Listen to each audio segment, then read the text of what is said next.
Assalamualaikum warahmatullahi wabarakatuh. Perkenalkan, saya mahasiswi Universitas Islam Batanghari dengan nama Siti Nuraini, NIM 231531693, Prodi Manajemen Pendidikan Islam. Baiklah, di sini saya akan memaparkan kembali hasil diskusi materi dari kelompok 1 sampai kelompok 6. Materi yang pertama ada konsep dasar manajemen lembaga pendidikan Islam.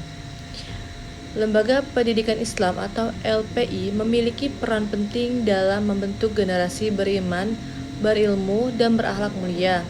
Manajemen LPI atau Lembaga Pendidikan Islam berfungsi untuk mengatur seluruh kegiatan pendidikan berdasarkan nilai-nilai Islam seperti amanah, adil, dan tanggung jawab. Fungsi manajemen dalam Islam meliputi yang pertama, perencanaan atau planning, yaitu menentukan visi, misi, dan tujuan lembaga sesuai prinsip Islami.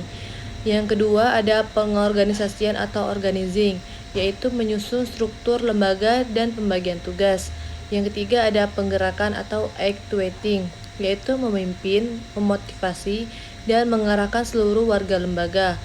Dan yang keempat, pengawasan atau controlling, yaitu mengevaluasi kegiatan agar tetap sesuai dengan nilai Islam.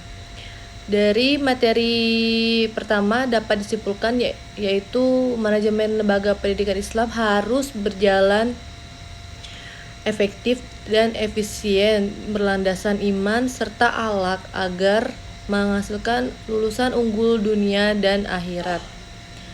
Materi yang kedua, konsep manajemen kurikulum lembaga pendidikan Islam.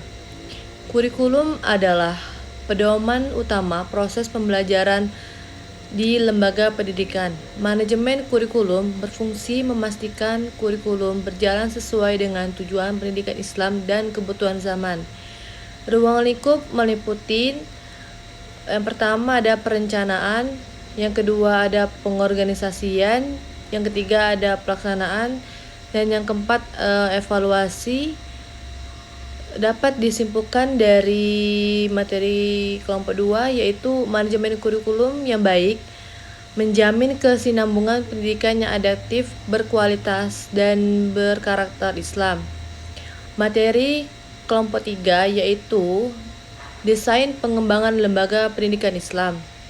Desain pengembangan LPI atau manajemen lembaga pendidikan Islam merupakan strategi untuk menjawab tantangan zaman tanpa meninggalkan identitas Islam.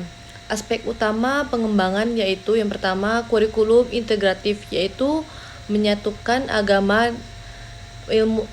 ilmu agama dan umum. Yang kedua ada sumber daya manusia profesional, yaitu guru yang berkualitas dan berkompetensi tinggi.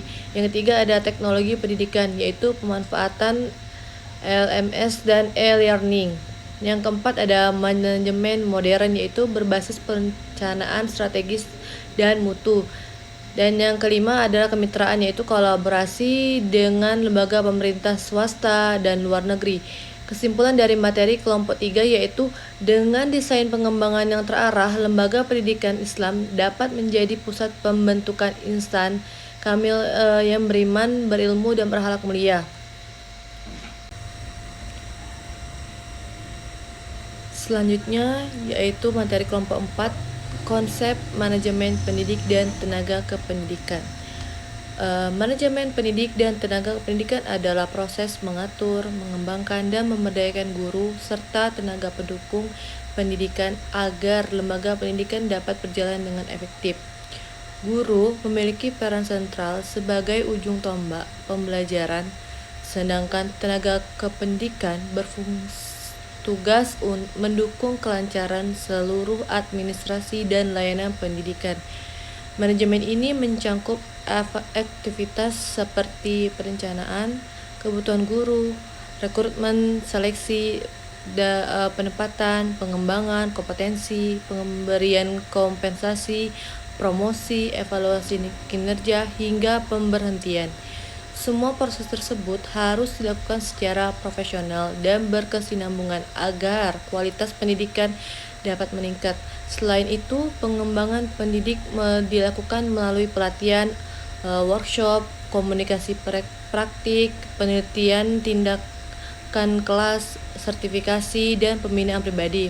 Pola pengembangan ini bertujuan agar guru mampu beradaptasi dengan pengembangan zaman, teknologi, dan kebutuhan siswa. Dapat saya simpulkan, manajemen pendidik dan tenaga pendidik kependidikan sangat menentukan mutu pendidikan. Pengelolaan yang baik memastikan tenaga pendidik profesional, kompeten dan terus berkembang, sehingga mampu menciptakan pembelajaran yang berkualitas serta berpengaruh pada keberhasilan lembaga pendidik.